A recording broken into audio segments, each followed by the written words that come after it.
नमः शुद्धेभ्यः। ओम नमः शुद्धेभ्यः। ओम नमः शुद्धेभ्यः। अहिंसा परमो धर्म की। आचार्य गुरुवर श्री कुंद कुंद भगवान की।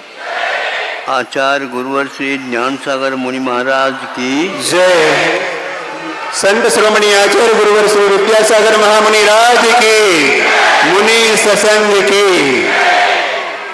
आज मुकुट सप्तमी है।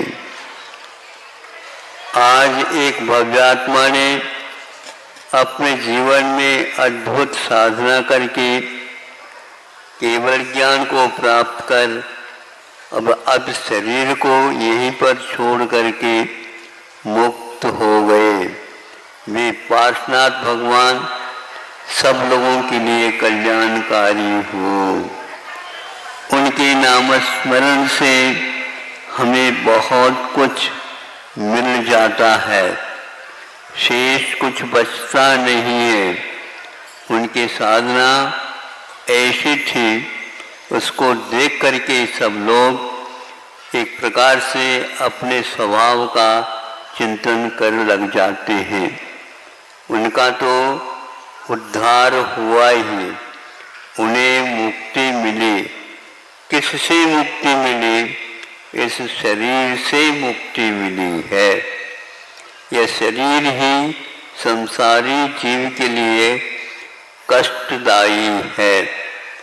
आप लोगों की धारणा इसमें विपरीत हो सकती है। इस शरीर है तो हमें सुख भी मिलता है। वह सुख एक प्रकार से आपको दुख का ही बीज बो रहा है। जितने भी पंचेंद्रिय के विषय हैं वे सारे दुखदायी हैं। यह ज्ञान हमें पार्श्वनाथ भगवान के साधना से ज्ञात हो जाता है। अब यहाँ पर आप लोगों के लिए कई बार बता दिया गया है कि आज के ही इस पुण्य तिथि के अवसर पर यहाँ पर आप लोगों ने 1 महीने से भी ज़्यादा प्रतिदिन जिस कार्य की योजना को सफल बनाने के लिए सोच रहे थे, आज इस पुनीत दिवस पर प्रारंभ हो गया है। आप लोगों ने कलशा स्थापना कर दी, वह कार्य प्रारंभिक हुआ। उसी समय से ये प्रतिज्ञा करके यहाँ के परिसर में रहने वाले सज्जनों ने विचार किया, हमें इस पुनीत क्षेत्र पर और पुनीत दिवस पर ये कार्य प्रारंभ करना है। तो अभी भर्ती करने का कार्य प्रारंभ हो गया है। अब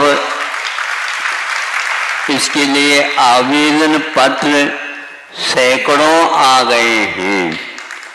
सैकड़ों का मतलब क्या होता देखो, अभी उसमें से 20-25 मेंबर सदस्य यहाँ पर आए, उसके माध्यम से ये कार्य प्रवेश करने का कार्य प्रारंभ हो गया।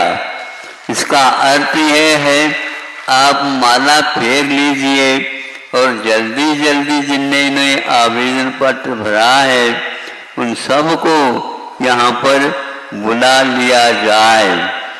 यहाँ के कमेटी, यहाँ के व संस्था के संचालक कहो दो, वो इसमें रात दिन लगे हुए हैं।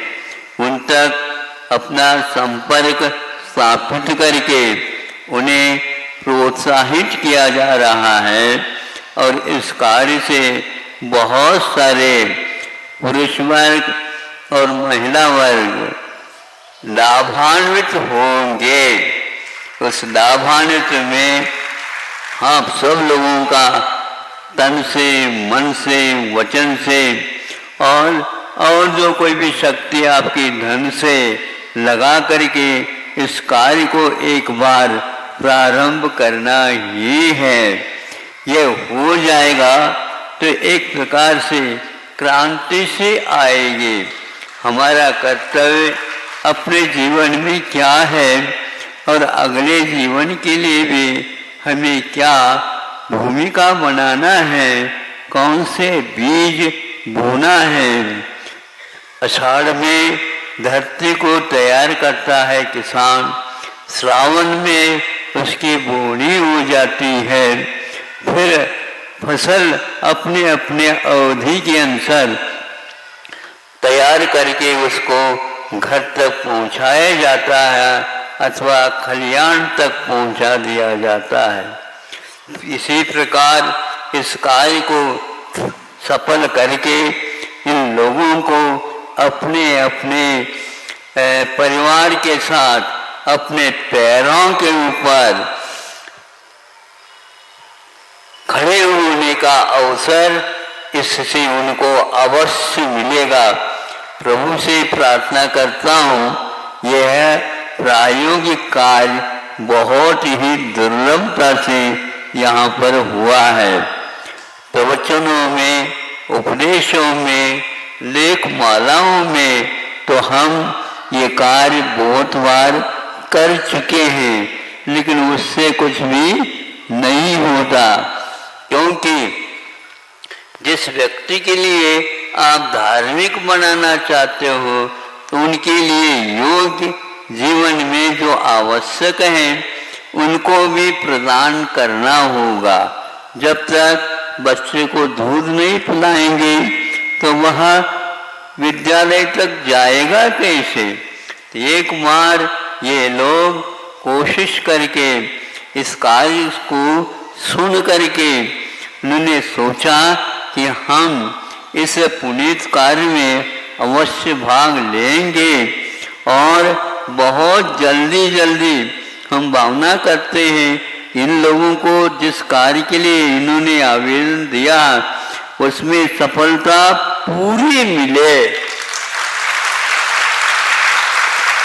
और उनके परिवार लोगों को भी इससे वे प्रभावित हो करके वो भी यह कार्य करना चाहेंगे।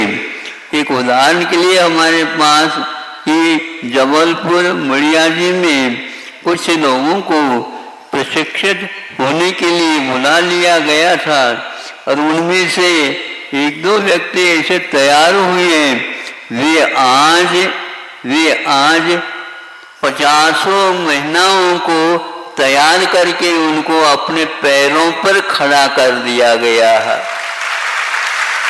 इसको देख करके सुन करके जिस परिवार में वह व्यक्ति हैं वो सोचने लगे जो बॉम्बे मुंबई इत्यादि में काम करते थे, अरे यहाँ पर घर बैठे बैठे ही हम बहुत आराम के साथ उतना ही नहीं उससे ज़्यादा और कमा सकते हैं और दूसरे को भी इसमें लाभान्वित कर सकते हैं।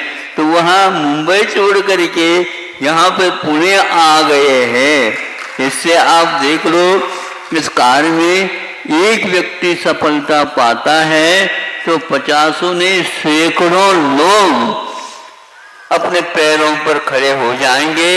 इससे बढ़कर के गृहस्थ आश्रम में मैं समझता हूँ और कोई विशेष धर्म नहीं होगा। इससे इन लोगों ने ये प्रतिज्ञा भी ली है, हम दुर्व्यसन नहीं करेंगे, मद्य और मांस शराब आदि का त्याग करके इन्होंने संकल्प लिया। इनका यह प्रतिज्ञाबद्ध होना और ये कार्य के लिए प्रयास कदम उठाना बहुत ही एक प्रकार से प्रभावक है और इसका फल निश्चित रूप से कोई भी खर्चा नहीं, किंतु यह कार्य अपने आप ही हो सकता है, होता है। ये सीखने के उपरांत यदि घर में रह करके ये काम करना चाहते हैं तो 50 इस प्रकार के परिवार इसी प्रकार कार्य कर रहे हैं और इस प्रकार की यह परंपरा यदि एक बार चालू हो जाएगी तो सब लोगों के लिए हमें कोई कार्य नहीं है, काम नहीं है, हमारे लिए बहुत चिंता का विषय होता है, इसमें कोई संदेह नहीं है। अपना देश छोड़ करके परदेश में जाना पड़ता है इनके परिवार लोगों को, वह सब शांत हो जाएगा और सब लोग अपने परिवार में रह करके ही इन कार्यों में दक्ष हो जाएंगे, निष्णात हो जाएंगे और अपने परिवार को संभाल लेंगे। इस प्रकार यह कार्य जो प्रारंभ होने जा रहा है इसका जिसने भी हम प्रशंसा करें उतने ही कम है। हमें यह वर्षों पूर्व में करना चाहिए था, लेकिन यह सूझबूझ हमारे परिणामों में नहीं आ पाया। किंतु यह कार्य जब यहाँ पर महामारी आदि फैल गई उस समय ज्ञात हो गया कि यहाँ पर बड़े बड़े साहूकार भी रहे, चिकित्सालयों में भर्ती होना चाहते थे लेकिन उनको भर्ती करते नहीं थे, क्योंकि वह सारे के सारे उनकी चिकित्सा हम कैसे करेंगे। सारे सारे डॉक्टर्स हैं, वकील हैं, पुलिस है, शासन प्रशासन सारे की सारी सेवा में लगे थे, किंतु हजारों व्यक्तियों का अवसान हो गया। तब ये ज्ञात हुआ हमें यह कार्य धंधे जिसको बोलते हैं करने के लिए ऐसे अवसर प्राप्त करना चाहिए। ऐसे मजदूर संघों को भी हमने देखा, वे पैदल ही परिवार लेकर के जा रहे हैं। कहाँ जा रहे हो? हम अपने देश जा रहे हैं, वहीं पर काम धंधे करेंगे, यहाँ पर हम नहीं रहना चाहते हैं।